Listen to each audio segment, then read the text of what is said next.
দর্শক, the London ক্লিনিকে চিকিৎসা চলছে বিএনপি চেয়ারপারসন খালেদা জিয়ার। সেখানকার চিকিৎসার সবশেষ খবর জানাতে লন্ডন থেকে আমাদের সঙ্গে সরাসরি যুক্ত হচ্ছেন খালেদ মাসুদ।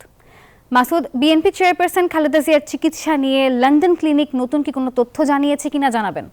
নাফিসা, আপনাকে জানিয়ে রাখি যে গতকালকে সাবেক প্রধানমন্ত্রী চেয়ারপারসন বেগম খালেদা জিয়াকে দ্য লন্ডন ক্লিনিকে ভর্তি করা হয়েছিল।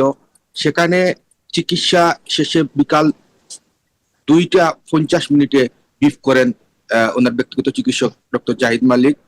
উনি যেটা জানিয়েছিলেন যে ওনাকে পরীক্ষার জন্য দেওয়া হয়েছে সর্বশেষ যে তথ্যটা রয়েছে যে ওনাকে যে পরীক্ষাগুলো দেওয়া হয়েছে এখনো রেজাল্ট আসেনি। রেজাল্ট আসার পরেই মেডিকেল বোর্ড বাংলাদেশের চিকিৎসকদের সাথে বসবেন এবং পরবর্তী এক করণীয় নির্ধারণ করা হবে ওনার চিকিৎসা কিভাবে চলবে। তবে উনি এখনো হাসপাতালে রয়েছেন এবং ওনার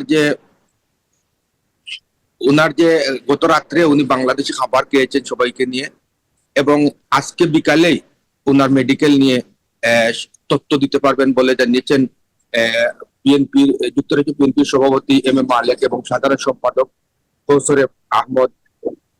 আপনারা জানেন যে এই ক্লিনিকটি ব্রিটেনের রানী দ্বিতীয় এলিজাবেথ এখানে পৃষ্ঠপোষক রয়েছেন।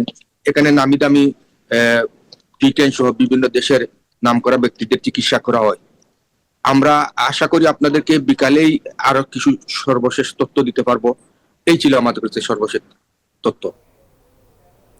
মাসুদ, ধন্যবাদ আপনাকে।